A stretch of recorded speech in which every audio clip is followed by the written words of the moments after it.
IT कल्चरमुळे आपण बेंगलोरशी बरोबरी करतो, पण बेंगलोरच्या कॅम्पेगौडा एअरपोर्टवरून सॅन फ्रान्सिस्कोसह जवळपास 103 डेस्टिनेशन्सवर डायरेक्ट फ्लाईट आहे आणि आपण काल परवा बँकॉकला फ्लाईट सुरू झाली तर आपण सर्वांनी आनंद साजरा केला. आपले स्टँडर्ड एवढे लो झालेत का हो? पुण्यात एवढे बुद्धिजीवी असताना, परदेशात एवढा कनेक्ट असताना, राज्याचं सत्ता केंद्र हे पुणे जिल्ह्यात असताना पुण्याची उपेक्षा होणे हे अपेक्षित नव्हते. तसं तर पुण्याला पहिल्यापासूनच कोणाचंही सरकार असलं तरी कायमच इन्फ्रास्ट्रक्चरच्या बाबतीत सापत्नपणाची वागणूक मिळत आलेली आहे. एकीकडे मुंबईला मेट्रोचे 14 line, Atal Setu, coastal road, नवी मुंबईला होणारं इंटरनॅशनल एअरपोर्ट, पण पुण्याचा अगदी श्वास कोंडेपर्यंत कोणाचं पुण्याकडे लक्ष गेलं नाही. बांधले गेलेले उड्डाण पूल 11 ते 12 वर्षात तोडण्याची वेळ ही आपल्यावर आली. आता एक नव्हे तर दोन रिंग रोड आपल्या पुण्याला मिळणार आहेत. तर त्यातला पहिला जो रिंग रोड आहे तो MSRDC ही सरकारी ऑथॉरिटी हे डेव्हलप करत आहे. त्याची टेंडरिंग प्रोसेसही झालेली आहे आणि त्याचं काम काल परवा सुरू झालं. आणि दुसरा जो रिंग रोड आहे, जो इनर रिंग रोड, तर तो PMRDA डेव्हलप करत आहे. तर आता काल परवा E4 म्हणजेच लोणीकंद ते वलती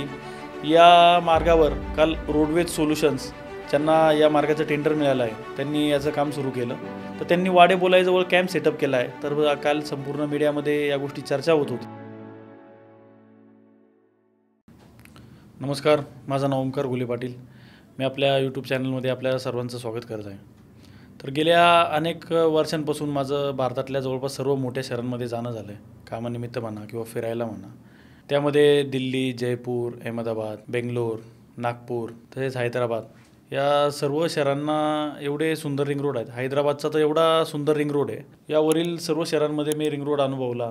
आपल्याच देशात हे रिंग रोड असल्यामुळे एक प्रकारे आनंदही होता, पण त्याचबरोबर एक प्रकारची खंतही मनात होती की हा रिंग रोड पुण्यात का नाही. तर गेल्या अनेक वर्षांपासून नाही तर अनेक दशकांपासून पुणे, पिंपरी चिंचवड तसेच जिल्ह्यातील नागरिक ज्या गोष्टीची आतुरतेने वाट पाहत होते तो म्हणजे रिंग रोड. त्या रिंग रोडच्या कामाला आता प्रत्यक्ष सुरुवात झाली आहे आणि अखेर तो सोनियाचा क्षण उजाडला. तसं तर पुण्याला पहिल्यापासूनच कोणाचंही सरकार असलं तरी कायमच इन्फ्रास्ट्रक्चरच्या बाबतीत सापत्नपणाची वागणूक मिळत आलेली आहे. एकीकडे मुंबईला मेट्रोचे 14 line, Atal Setu, coastal road, नवी मुंबईला होणारं इंटरनॅशनल एअरपोर्ट, पण पुण्याचा अगदी श्वास कोंडेपर्यंत कोणाचं पुण्याकडे लक्ष गेलं नाही. बांधले गेलेले उड्डाण पूल 11 ते 12 वर्षात तोडण्याची वेळ ही आपल्यावर आली. पुण्यापेक्षा जवळपास अर्धी लोकसंख्या असलेली शहरं म्हणजेच कोची, लखनौ, नागपूर, जयपूर या शहरांमध्ये लवकर मेट्रो सुरू झाली. आता कुठे पुण्यात मेट्रो सुरू झाली आहे तरी अजूनही हिंजवडी ते चाकण म्हणा किंवा शिवाजीनगर ते आळंदी आहे, लोणी काळभोर ते खडकवासला आहे, त्याचप्रमाणे उंटरी ते बायपास मार्गे रावेत किवळे असे कमीत कमी 5 ते 6 मेट्रोचे नवीन मार्ग हे तातडीने ओपन होऊ शकतात. असे कमीत कमी 5 ते 6 हे मोठे मार्ग जर या कॉर्पोरेशन्सनी आणि राज्य सरकारने मनाव घेतले तर सुरू होऊ शकतात. IT कल्चरमुळे आपण बेंगलोरशी बरोबरी करतो, पण बेंगलोरच्या कॅम्पेगौडा एअरपोर्टवरून सॅन फ्रान्सिस्कोसह जवळपास 103 डेस्टिनेशन्सवर डायरेक्ट फ्लाईट आहे आणि आपण काल परवा बँकॉकला फ्लाईट सुरू झाली तर आपण सर्वांनी आनंद साजरा केला. आपले स्टँडर्ड एवढे लो झालेत का हो? पुण्यात एवढे बुद्धिजीवी असताना, परदेशात एवढा कनेक्ट असताना, राज्याचं सत्ता केंद्र हे पुणे जिल्ह्यात असताना पुण्याची उपेक्षा होणे हे अपेक्षित नव्हते. असो, देर आहे दुरुस्त आहे. आता एक नव्हे तर दोन रिंग रोड आपल्या पुण्याला मिळणार आहेत. तर त्यातला पहिला जो रिंग रोड आहे तो MSRDC ही सरकारी ऑथॉरिटी हे डेव्हलप करत आहे. त्याची टेंडरिंग प्रोसेसही झालेली आहे आणि त्याचं काम काल परवा सुरू झालं. आणि दुसरा जो रिंग रोड आहे, जो इनर रिंग रोड, तर तो PMRDA डेव्हलप करत आहे. तो इनर रिंग रोड म्हणजे 65 मीटर रुंदीचा तसेच 105 किलोमीटर लांबीचा, अर्थात हा पहिला 110 मीटर लांबीचा हा रिंग रोड होता.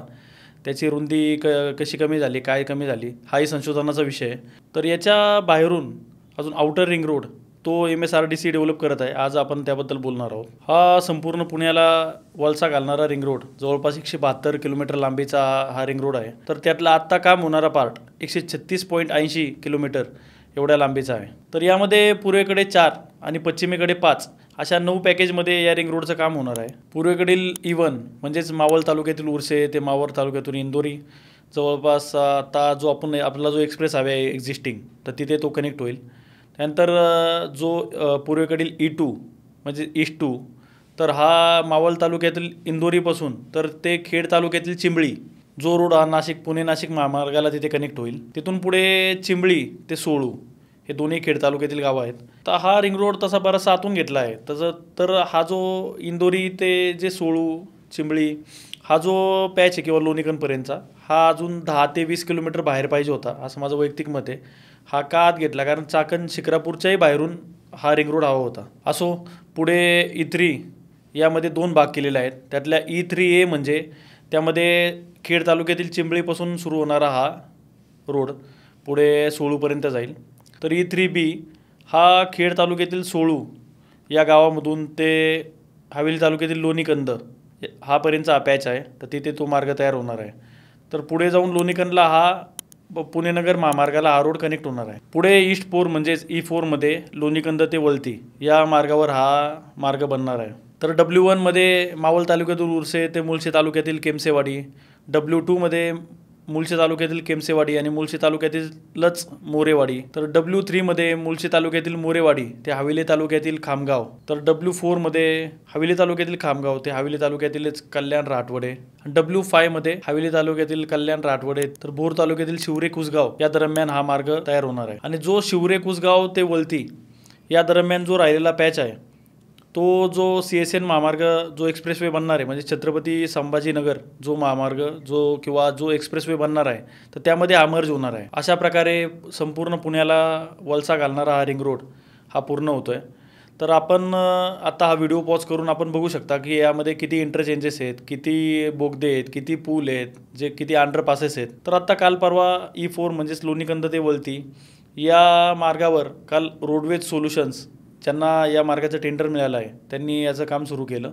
तर त्यांनी वाडेबोलाईजवळ कॅम्प सेटअप केला आहे. तर काल संपूर्ण मीडियामध्ये या गोष्टी चर्चा होत होती. तर वाडेबोलाई या गावामध्ये बोलाई मातेचं अत्यंत प्रसिद्ध मंदिर आहे. संपूर्ण पुणे पिंपरी चिंचवड जिल्ह्यातील नागरिकांची या मातेवर निस्सीम श्रद्धा आहे. देवीच्या गावामधून अत्यंत महत् प्रयासाने हे सुरू झालेलं काम असंच सुरू राहो आणि पूर्णत्वास जावो अशी मी प्रार्थना करतो व थांबतो. धन्यवाद. जर ही माहिती आवडली असेल किंवा व्हिडिओ आवडला असेल तर आपल्या मित्रमंडळींशी शेअर करा व आपल्या या व्हिडिओला लाईक करून चॅनलला सबस्क्राईब करा. धन्यवाद.